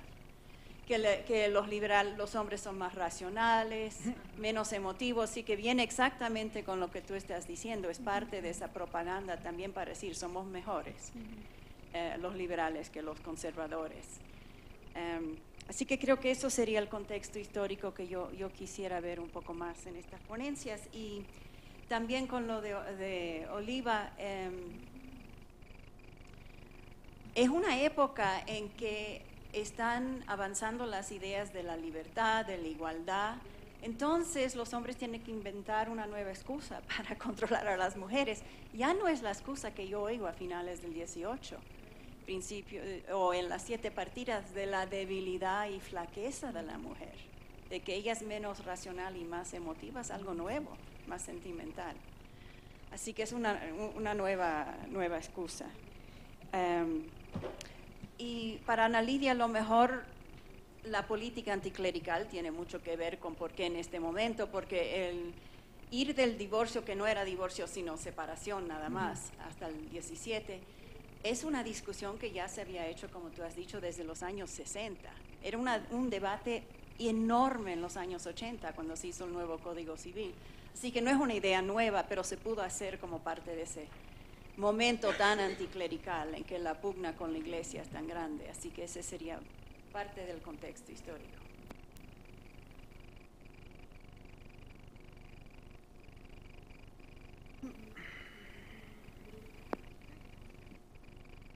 Muchas gracias. Son ponencias excelentes. Yo he tenido el placer de leerlas antes y me gustó muchísimo. Y también tus comentarios, muy buenos comentarios. Me voy a la ponencia de Diego.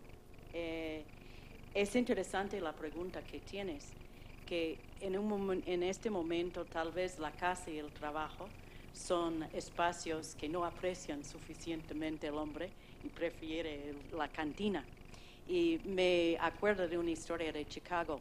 Chicago en esta época, finales del siglo XIX, tiene un problema enorme, según la élite, con el alcoholismo entre los trabajadores. Los trabajadores no llegan al trabajo, llegan tarde y todo esto. Decide la ciudad a prohibir que la cantina sirve comida. Por esto los hombres tienen que regresar a sus casas para comer. Al mismo tiempo introduce clases de cocina y economía doméstica en las escuelas para las mujeres, porque mejoran, para que puedan mejorar su comida. Hay 3 autores que te van a interesar. Pablo Picato, okay, porque no está citado en tu trabajo. Rob Buffington y Bill French sobre Parral en la época, las minas de Parral. Son muy interesantes. Lo que me fascina de tu ponencia, entre las muchas cosas, es una observación final. Creo que estás diciendo al final que esta figura del hombre en la cantina está estereotipado. ¿Es correcto? Gracias. En los años 30, la creación de este pelado por parte de Samuel Ramos, y también en el cine, el típico alcohólico de la cantina, ¿verdad? Es interesante. Yo quiero oírte reflejar un poco más sobre la cuestión de estereotipacismo.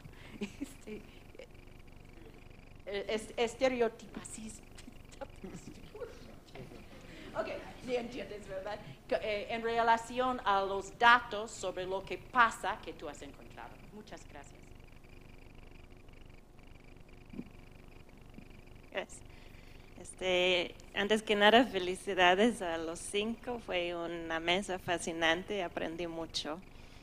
En especial quería comentar la ponencia de José Alberto. Creo que muy interesante y además del contexto histórico específico, creo que nos da novedosas maneras de ver lo que para mí es como una especie de anticlericalismo popular que va desde, bueno, en el contexto veracruzano que conozco, desde el son de Chuchumbe, que es de fines del siglo XVIII, hasta en la película de Padre Amaro, hay ese desprecio hacia los sacerdotes y no había podido explicarlo con la particular visión de la lucha de poder entre diversas masculinidades que presentaste. Entonces, muchas gracias por eso y espero leer más de ese trabajo.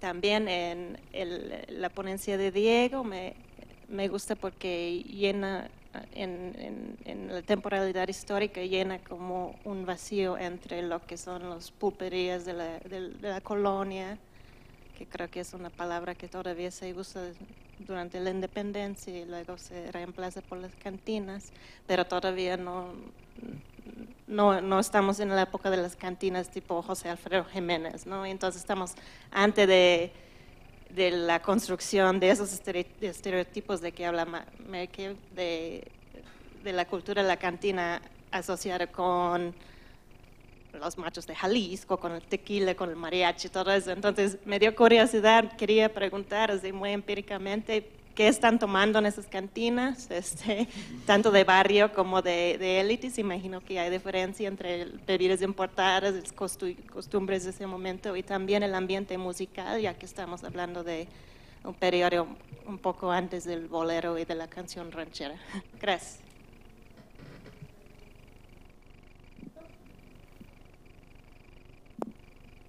Bueno, muchas gracias por una mesa excelente. Yo tengo unas preguntas para José Alberto y unas para Ana Lidia. Muy interesante este asunto de Kingsley, ¿no? Que es muy expresivo, creo, de esta decepción terrible de los liberales ingleses con Vaticano I, que se vuelve moneda corriente, ¿no? En un país católico donde siempre se ha dudado de la moralidad del cura, ¿no? Pero se le está dando un sentido, digamos, ahora sí es el enemigo de la nación y del Estado moderno. Pensando en otros fenómenos, digamos, de este fin de 19 entre los protestantes, esta construcción del hombre atlético, ¿no? Del Jesucristo con el pelo largo que sube montañas, y pasa lo mismo con los católicos, porque además creo que el gran problema, Susan nos habló de este caballero católico que creo que tú no te pudiste extender. Es un problema construir un caballero católico que es laico, o sea, hay una versión laica y hay una versión sacerdotal. Entonces, no sé si pudieras platicarnos un poco más de eso. Ana Lidia, wow, qué padre. Yo trataría creo que estas cifras que son muy ilustrativas y muy interesantes, hay que meterlas en las otras que ya conocemos, ¿no? O sea, sí, la llegada masiva sí, pero en 10 son 0.7 de la población, lo cual en la capital es distinto, pero creo que habría que matizar y hablar de visibilidad más que de expansión increíble de los números de extranjeros. La otra cosa que yo me preguntaba, no tengo idea, es si hay, en un país que históricamente tiene tasas muy bajas de matrimonios, ¿no? Y en el contexto de la consolidación del registro civil, si la gente se está casando más, o sea, la gente en la capital se está casando más y por lo tanto quizá es uno de los factores que expliquen que se están divorciando más, no sé, pero sí, digamos, en un 19 donde se casan mucho menos de lo que nosotros pensábamos, sino ya, digamos, a principios del 20 estamos viendo un aumento en la tasa, digamos, de matrimonios civiles. Bueno, ahora si ustedes quieren contestar, ¿cómo quieren?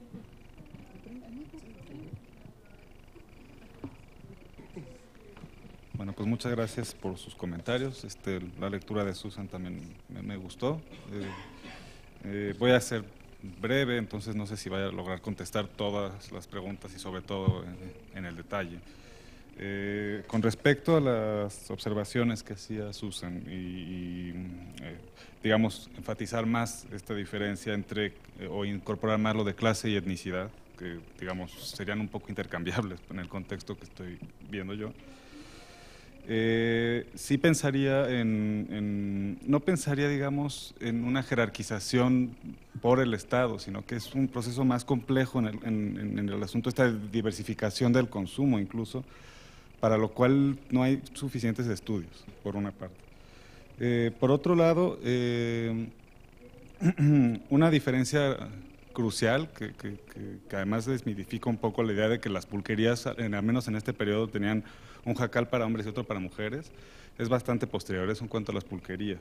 Era un ambiente al contrario, más bien en el que concurrían mujeres y hombres. No lo incorporé aquí porque justo De lo que me ocupé acá fue de desmontar el estereotipo de bebedor que se genera digamos, en los 30, 40 y sobre todo que se impulsa en el cine, ¿no? Estereotipo que, pues vaya, yo no he estudiado, pero que queda claro precisamente con el modelito en varias películas, vaya, ¿no? De Pedro Infante o Jorge Negrete, o la figura del Charro Cantor incluso, es decir, o en Vámonos con Pancho. O sea, desde Fernando de Fuentes hasta Imael Rodríguez hay cantinas estereotipadas como un espacio donde además está el letrero que se prohíbe la entrada a uniformados, perros, mujeres, etcétera, ¿no? Y nótese la asociación entre los... Bueno, el caso es que, para no perderme en eso, quiero también mencionar que las cantinas no era un espacio justamente como el que estaba estereotipado, sino que, y viene mucho al caso con este comentario sobre Chicago, que muchas de ellas también hay comida, y además habría que incorporar otro tipo de espacios que son las fondas, y en las fondas también hay comida, incluso se condiciona la venta de embriagantes a comida, y eso se presta también, hay un montón de ilegalismos y de negociación, digamos, de estimulación incluso, ¿no? En cuanto a la obtención de licencias, por ejemplo.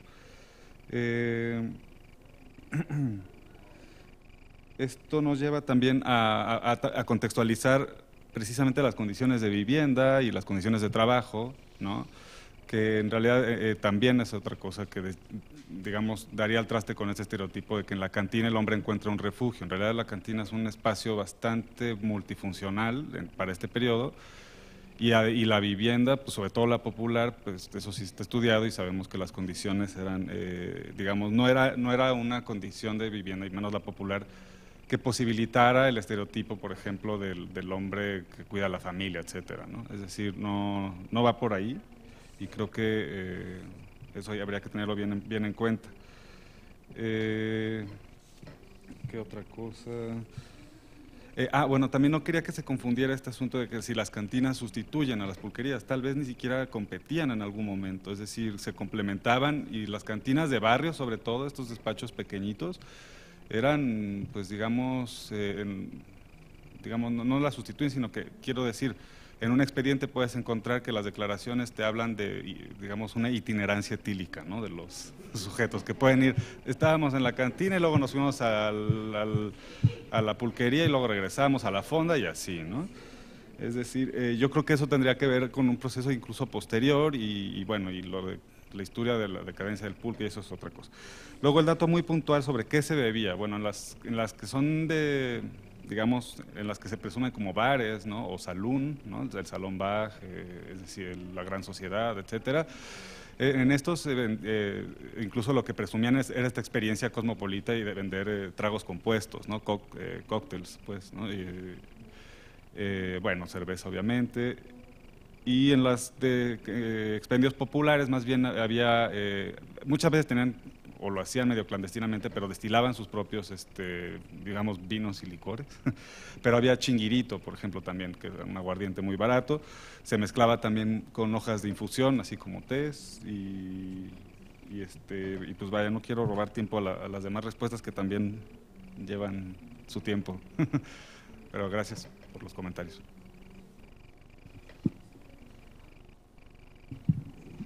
Bueno, perdón, muchas gracias. Voy a intentar ser breve. Hay una parte que saqué de la ponencia que es la respuesta católica, cómo construir el caballero, ¿no? Entonces su respuesta, que de cierta manera proviene del Vaticano y se impulsa desde el Vaticano, es adoptar el modelo liberal de ser un caballero, pero volverlo católico. O sea, ¿qué es lo que están pensando? En el fondo, lo que están criticando es el modelo de civilización. Dicen, el modelo de civilización liberal es material. Nuestro modelo de civilización no solo es material, sino que se tiene que volver espiritual. Y abordo el caso del padre Antonio Plancarti Labastida, abad de la Basílica de Guadalupe, quien es un personaje muy interesante, porque se educó en Inglaterra, en donde él entra en contacto con esta cultura de la masculinidad católica, del clergyman, del gentleman victoriano, y él la adopta para sí mismo. Y en Roma, él ve cómo él es sobrino del del arzobispo de México, entonces se mueve en un nivel muy alto dentro del Vaticano y entonces va observando cómo se van comportando los curas a su alrededor, los cardenales, los obispos, y cuando regresa a México, él se propone como un modelo de masculinidad y de presencia sacerdotal. Pero hay un gran problema. El tipo es tan antipático que ninguno de los curas a su alrededor lo soporta. Entonces, son abundantes las cartas y son muy simpáticas, ¿no?, que le mandan al arzobispo. Primero Plancarte se queja y dice, esta es una punta de bárbaros, comen con tortilla, comen con la boca abierta, toman pulque, se limpian con la manga, y entonces este señor que está acostumbrado a utilizar 17 tenedores, 40 vasos y copas, se la pasa regañando a toda esta gente, ¿no?, hasta que llega un momento en el cual no lo soportan y tiene ahí una rebelión que logra salir avante por capacidad propia, pero también porque su tío es el arzobispo. Ahora, este modelo donde se va a implementar de ser un caballero inglés en la Iglesia Católica Mexicana es dentro de su grupo social, dentro de su clase. Él es el encargado de seleccionar niños que van a educarse en el Colegio Pío Latinoamericano. Y él selecciona a niños dentro de esta aristocracia que ha sido conservadora y que se va a volver porfiriana. Dentro de ellos, a sus propios sobrinos, pero, por ejemplo, Eulogio Gilo, ¿no? Entonces, lo que él va a ir fomentando en esta clase de sacerdotes que a su vez van a ser obispos y arzobispos, durante la Revolución Mexicana, es fomentar esta manera civilizada del sacerdote, de ser un caballero, de tener buenas lecturas, de ser caballeroso con las damas, de vestirse perfectamente para que el pueblo lo vea y de cierta manera diga, yo quiero ser como el cura. Y ahí hay un problema interesante, porque el caballero católico que se plantea Plancarte no hace ejercicio, a diferencia del cura, del pastor protestante, ¿no? Por el contrario, Plancarte abunda en decir, bueno, este caballero debe ir al teatro, debe aprender latín, debe aprender griego, debe hacer arqueología. Él era un arqueólogo, digamos, experimental, debe saber de arte, etcétera, etcétera, pero ejercicio no más. Aunque sí hay una corriente de los jesuitas, sobre todo en inicios del 20, que va a fundar un gimnasio, el famoso club Variedades, que estaba en la colonia Roma, en donde sí se va a empatar el modelo del YMCA con el caballero católico, pero en el siglo XIX, claro, no tiene que ver, porque ocurre una cuestión ahí, que es, si hay un caballero, el caballero no se ejercita, porque suda, ¿no? Tiene que ver mucho con la mentalidad de Plancarte. Plancarte viene de Jacona, viene de Zamora, y en una carta le escribe a su hermano, tiene 15 hermanos, y le dice de esta separación, porque sus padres lo mandan cuando el exilio del arzobispo Labastida, dice, de este exilio lo que mejor he sacado es que gracias a ello no soy un rancherito.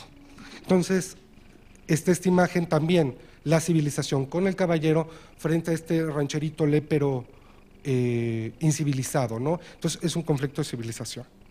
Gracias. Bueno, pues agradezco los comentarios de Susan y bueno, su pregunta me permite ahondar justamente en algo que no toqué no solo en la ponencia, sino en el texto, pero que tiene que ver con un trabajo que vengo realizando. Y bueno, Susan señala, bueno, cómo se comporta en esta noción biológica de las emociones en el contexto histórico. Y quiero señalar al menos dos aspectos.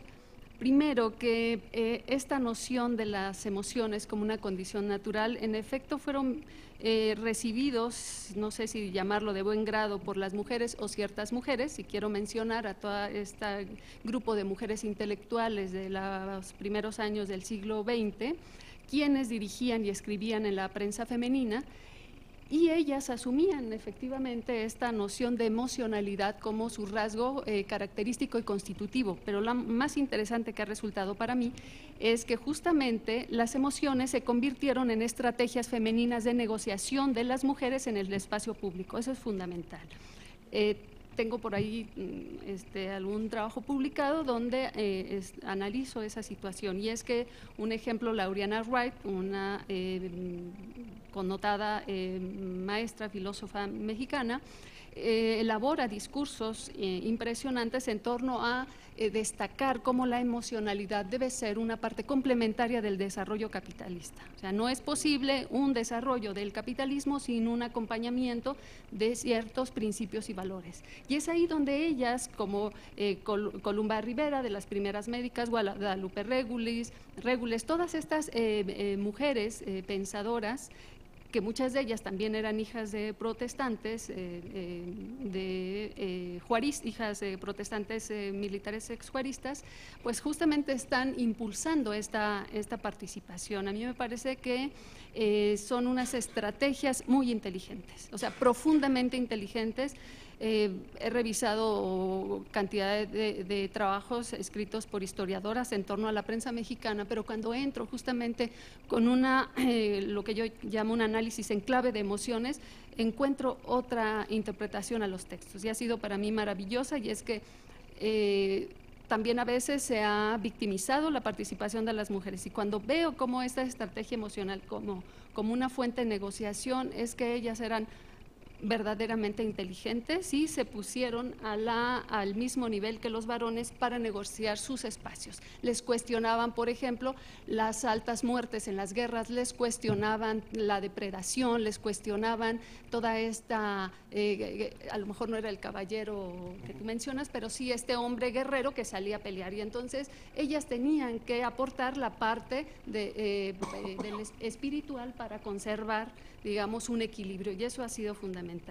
Y otra, pero no nada afortunada como esta primera, tiene que ver con los criterios diagnósticos de la locura y el encierro. Por ejemplo, esto que la cita que leías, ella lee esa cita, yo digo, es una cita que yo he encontrado en expedientes de la Castañeda que justifican el encierro de las mujeres, y entonces sucede que las emociones y su regulación y su expresión fueron criterios diagnósticos psiquiátricos que validaban el encierro de las mujeres, y si bien es cierto se les consideraba seres emocionales, no siempre la expresión era considerada normal y natural. Por ejemplo, cuando una mujer osaba reclamar públicamente a un varón, su marido o amante, y peor si este era alguien connotado, su infidelidad o su abandono, inmediatamente esta mujer era remitida en principio a un cuartel de policía y posteriormente a una evaluación psiquiátrica, del cual muchas de estas mujeres no salieron sino muertas del encierro. Entonces, me parece que sí es como importante contextualizar esta parte de cómo aplica este discurso biológico, filosófico de las emociones y cómo se transita entonces en el contexto.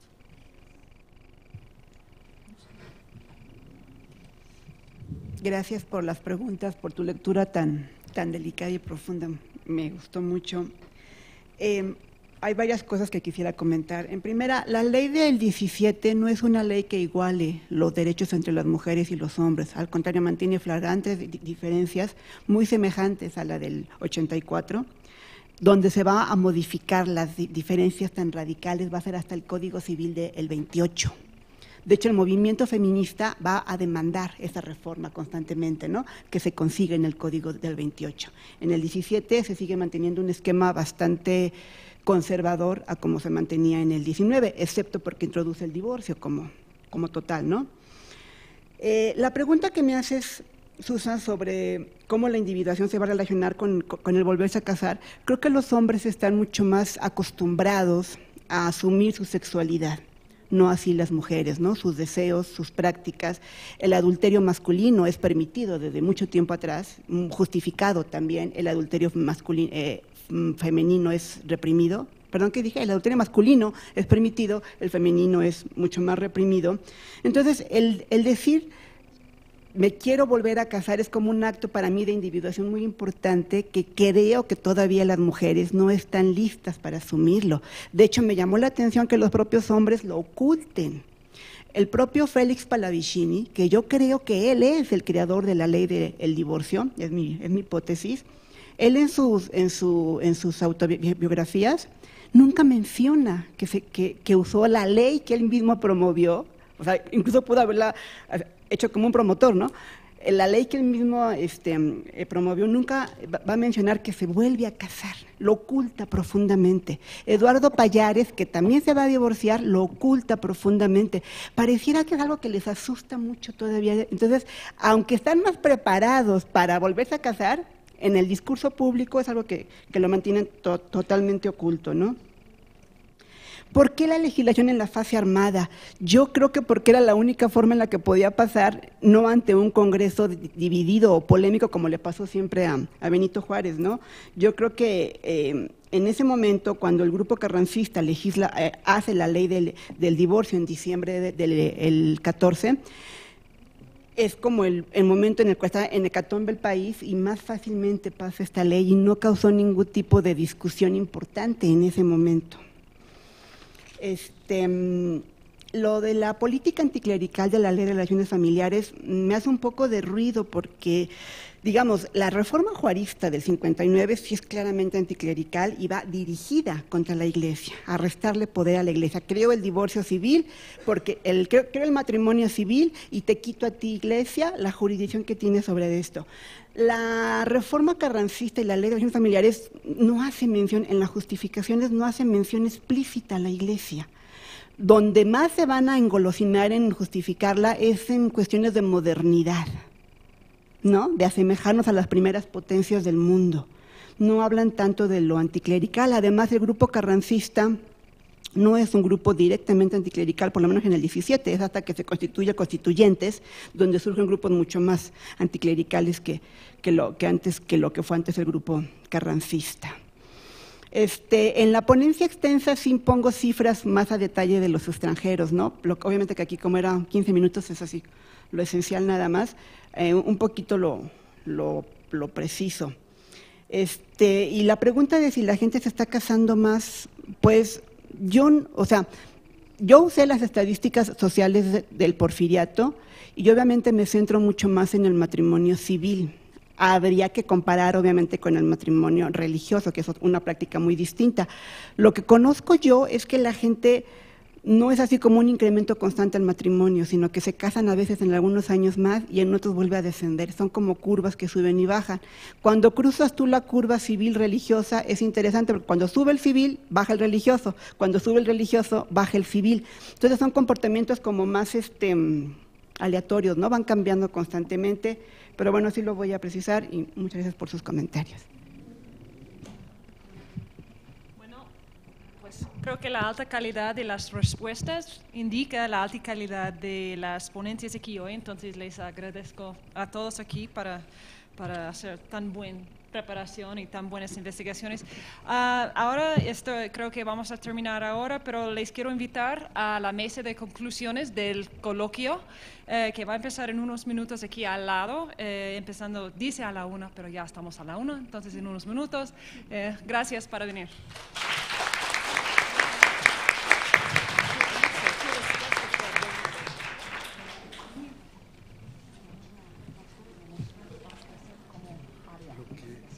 Interesante para usted es, perdón, para ti, hay una discusión en el constituyente del 17, donde sí están, porque hay una reacción por parte de la Iglesia. Como todo el país está caótico, la Iglesia empieza a tomar mucho ímpetu y quiere vetar